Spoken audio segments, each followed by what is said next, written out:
Salut les amis, je suis trop contente de vous retrouver après une bonne pause quand même. J'ai fait plusieurs semaines, mais si vous avez suivi un petit peu sur Instagram, j'ai eu une rage de dents.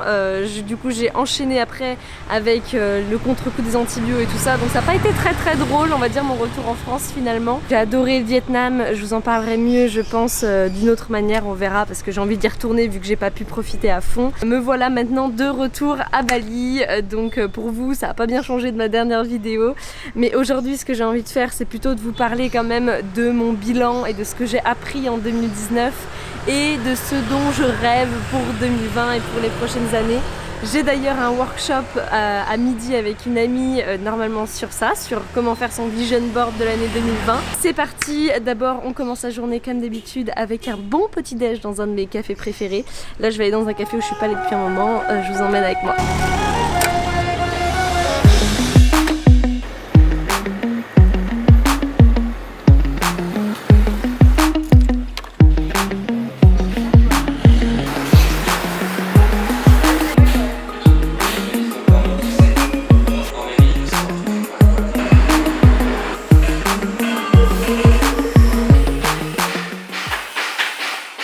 C'est bon, je me suis trouvé un petit coin dans un café, je suis assise par terre mais c'est pas grave, ça fonctionne, j'espère qu'il n'y aura pas trop de bruit autour.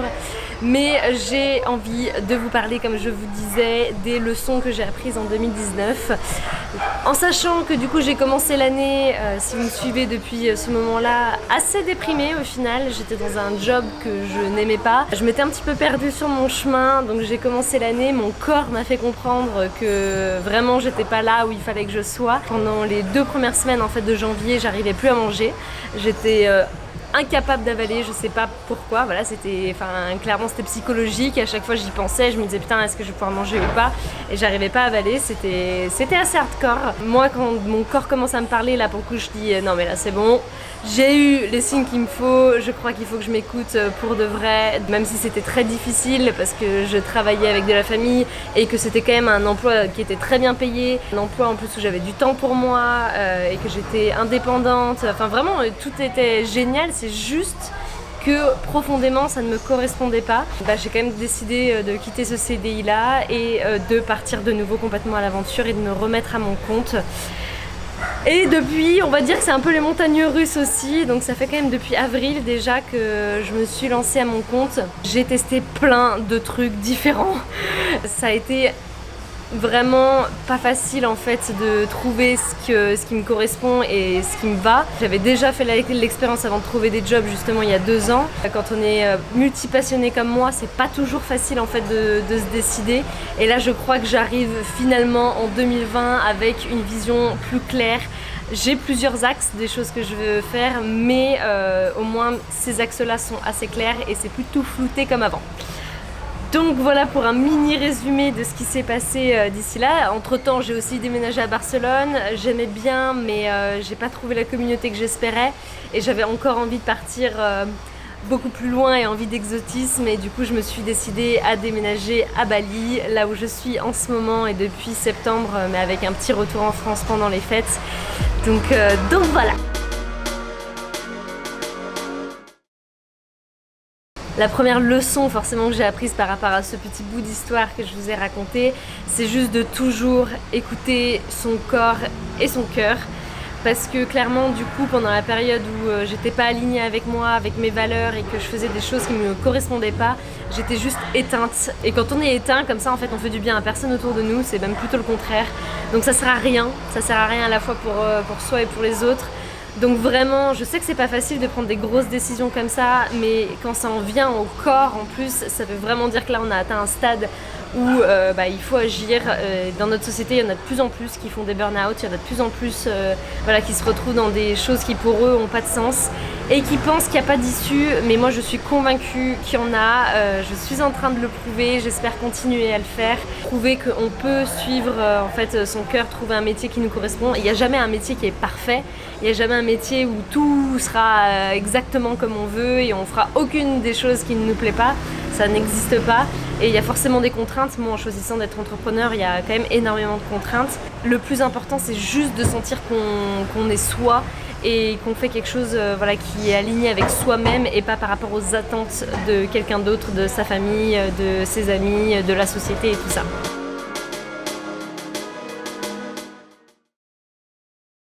La deuxième chose que j'ai apprise, c'est que l'environnement au final compte quand même énormément. Et quand je parle d'environnement, je parle surtout en fait des gens qui nous entourent et du coup de choisir son environnement en fonction de ses objectifs. Je trouve ça très important et ça veut pas dire qu'on rejette en fait l'environnement dans lequel on est né, dans lequel on est de base parce que moi j'adore mes amis sur place de là où je suis, j'adore ma famille, j'adore vraiment tout le monde heureusement qu'ils sont là parce que c'est eux qui manquent énormément. Mais pour accomplir ce que je veux accomplir, c'est-à-dire monter mon business, peut-être devenir artiste dans certains aspects, vraiment pousser ce côté aussi spirituel, développement personnel et tout ça, c'est pas l'environnement idéal. Et depuis que je suis à Bali, je sens une différence énorme à ce niveau-là. C'est-à-dire que tout le monde ici est coach, est entrepreneur, a son business, est digital nomade, est intéressé en général par le développement personnel et par la spiritualité. Et du coup, ça me pousse en fait dans tout ça et surtout, ça me fait me sentir normale, ça me fait me sentir acceptée. Et je pense que j'ai besoin de ça dans cette phase de ma vie. Et une fois que je serai assez bien dans mes baskets et dans mes valeurs et dans mes pensées et dans m'affirmer en fait en tant que personne et ce que j'ai envie d'exprimer, je serai, je pense, capable de m'adapter beaucoup plus à n'importe quel environnement et que ça ne m'influence pas autant. Mais jusqu'ici, ça m'influençait énormément. Donc pour moi, il y a un réel changement de venir ici. Je sais qu'il y a d'autres communautés comme ça de partout, même en Europe, par exemple à Prague ou à Lisbonne, à Berlin, c'était vraiment ce que j'avais adoré aussi. C'est possible de trouver ça un petit peu partout, mais je vous conseille vraiment, en fonction de ce que vous voulez dans votre vie en ce moment, allez vous mettre au bon endroit pour l'obtenir si vous pouvez, parce que ça va tout changer.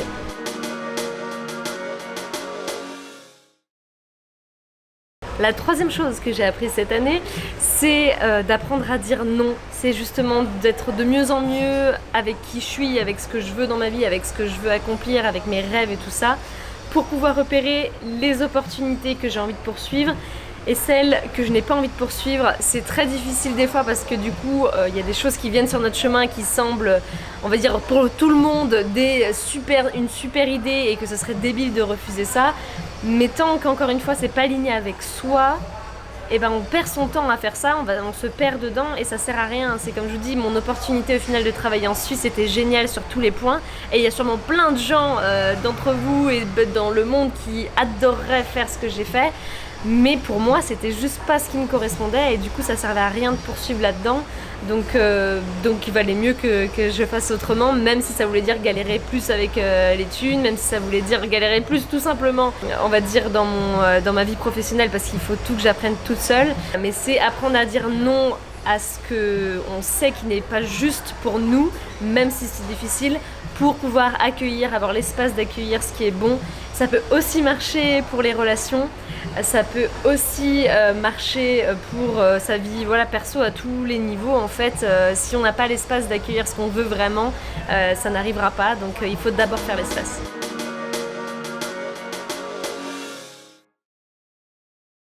Un autre point que j'essaye désespérément d'apprendre, c'est la patience.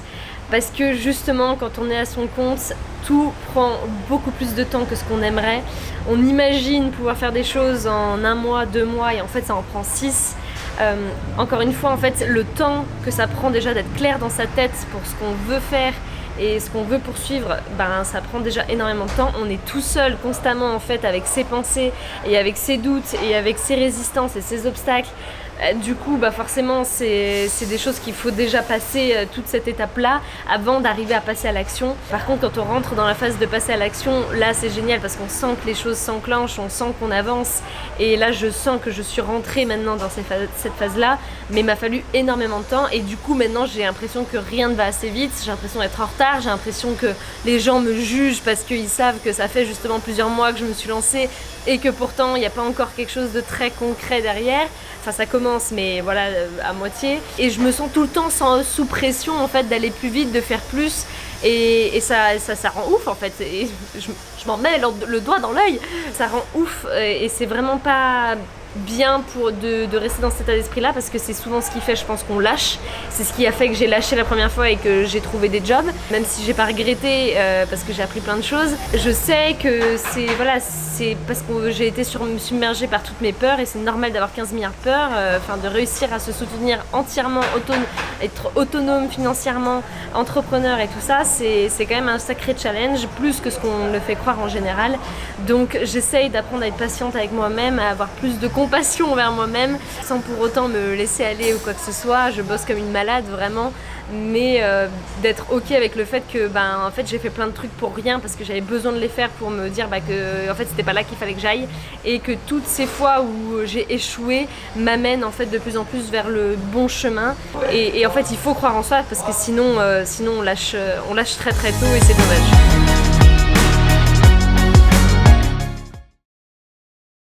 Une autre leçon aussi un petit peu plus personnelle que je voulais partager, c'est que de réouvrir son cœur, ça peut faire mal. Même si c'est sur une période courte de temps, ça peut piquer assez pour que ça réveille en fait toutes nos blessures. Moi j'ai une blessure du rejet assez forte et de l'abandon, j'imagine. Je sais pas si vous avez lu le livre de Lise Bourbeau sur le sujet, qui est les 5 blessures qui empêchent d'être soi-même, qui est vraiment intéressant et qui est vraiment génial, qui aide vraiment à comprendre nos réactions, en particulier dans nos relations. Et du coup, je me suis reprise ma blessure du rejet, je pense, en pleine gueule. Mais ça m'a aussi rappelé justement quand même qu'est-ce qui est important dans la vie, comment j'ai envie de vivre ma vie, est-ce que j'ai vraiment envie de me mettre une carapace et juste ne rien ressentir parce que j'ai trop peur justement de ces montagnes russes émotionnelles. Je crois pas. Ça m'a rappelé aussi que j'ai besoin de m'exprimer. Oui, un moucheron. Que j'ai besoin de m'exprimer entièrement et de me réaliser avant de pouvoir apporter quelque chose à quelqu'un d'autre, parce que sinon je vais trop chercher à me compléter avec la personne. Donc très belle leçon à travers ça. Donc même si ça fait mal, on apprend tellement de choses à travers les relations. Ça vaut le coup d'y aller, ça vaut le coup d'y foncer, de voir ce qui se passe, tant qu'on sait qu'on peut faire marche arrière et qu'on a la force de le faire. Donc voilà, c'était ma petite leçon personnelle de ma vie.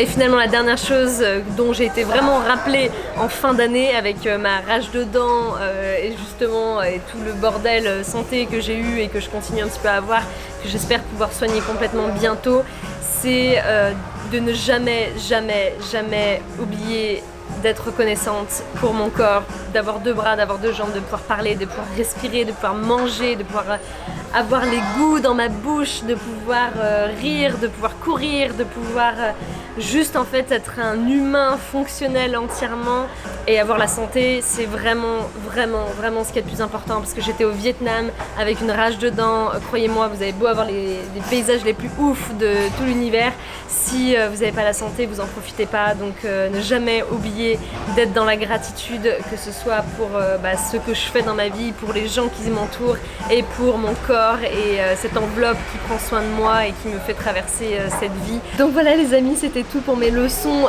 de 2019, en sachant que c'est ce que j'ai appris, mais c'est surtout ce que j'ai pu incarner cette année, parce que c'est toujours pareil, on entend tellement de trucs que oui, en soi on en apprend des tonnes de choses et on sait en théorie plein de trucs, mais c'est toujours pareil, il y a ce moment en fait où on sait, et il y a ce moment où on peut incarner vraiment ce qu'on sait et on comprend, il y a tout qui prend sens dans ce qu'on a entendu depuis longtemps, et on fait ah mais c'était ça qu'elle voulait dire par réouvrir son cœur, ou c'était ça qu'elle voulait dire par être patiente. Et voilà, après j'espère que ça vous sera utile quand même, que j'ai peut-être planté des graines à ce niveau-là. Je vais aller au workshop de ma copine Caroline pour faire le vision board. J'ai hâte de voir en fait ce qui en ressort. Je vous en dis plus juste après. C'est parti. Comment j'ai pu redevenir addict au café en 3 mois alors que j'en ai pas bu pendant 6 ans? Franchement je sais pas, mais j'ai un problème maintenant, ça va pas du tout.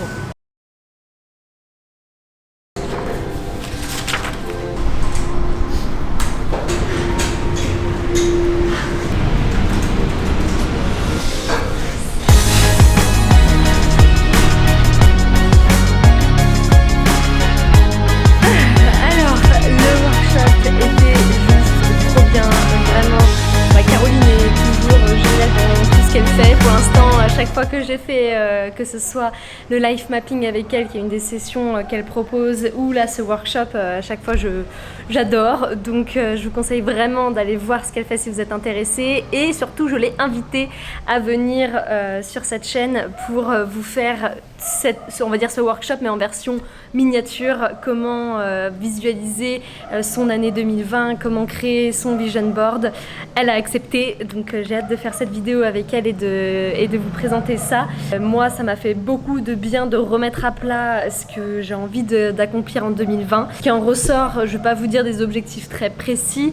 J'aime bien faire mon histoire de thème, comme je vous dis souvent, de thème de l'année. Cette année, pour moi, c'est vraiment l'expression de moi. C'est vraiment aussi chercher ce sentiment de liberté. Ouais, vraiment se sentir libre, à la fois financièrement, ne plus avoir l'argent en tête tout le temps, et à la fois aussi voilà, de pouvoir voyager là où j'ai envie, de la manière dont j'ai envie. J'espère peut-être faire de la van life à un moment ou un autre cette année. Je l'ai mis sur mon vision board, donc normalement ça va arriver. Voilà, et vraiment le thème d'expression de soi, de plus avoir peur de montrer ce que j'ai là-dedans, de plus avoir peur d'exprimer ce que j'ai envie d'exprimer, mes opinions clairement. Voilà, de créer autant que j'ai envie, que ce soit par la vidéo, par la photo, par le podcast. Vraiment, j'ai envie de tout lâcher et de voir ce qui se passe sans trop me poser de questions. Et j'espère aussi pouvoir continuer, comme je disais, à ouvrir mon cœur. Donc les leçons que j'ai apprises évidemment en 2019 que je vous ai partagées, j'espère pouvoir continuer à les appliquer et à les incarner en 2020, c'est le but. J'espère en tout cas que ça vous donnera peut-être des idées. Je vais vous mettre les questions que Caroline nous a posées sur comment refléter son année 2019, qui moi m'ont beaucoup aidé en description, et pour voir ce qui ressort pour vous. Je trouve que c'est important de prendre ce temps pour voir un peu tout ce qui s'est passé, pour se poser et pour mettre des images, des mots, du visuel sur ce qu'on espère qu'il se passera cette année. Des fois ça fait peur parce qu'on se dit mais si ça se réalise pas je vais être déprimée. Ben non, vous avez rien à perdre de le faire. Au moins vous posez l'intention dans l'univers, et si vous mettez l'émotion qui va avec, normalement il n'y a pas de raison que ça se réalise pas. Peut-être pas de la manière dont vous pensez, mais il n'y a pas de raison que ça se réalise pas. Et ça, Caroline vous l'expliquera encore aussi très très bien. J'ai hâte de vous proposer cette vidéo avec elle. Mais là, ça y est, c'est la fin de journée, je meurs de chaud, donc il est temps pour moi de prendre une petite douche et d'aller me poser un petit coucher de soleil. Je vous dis à très très bientôt les amis, dans une prochaine vidéo. Ciao!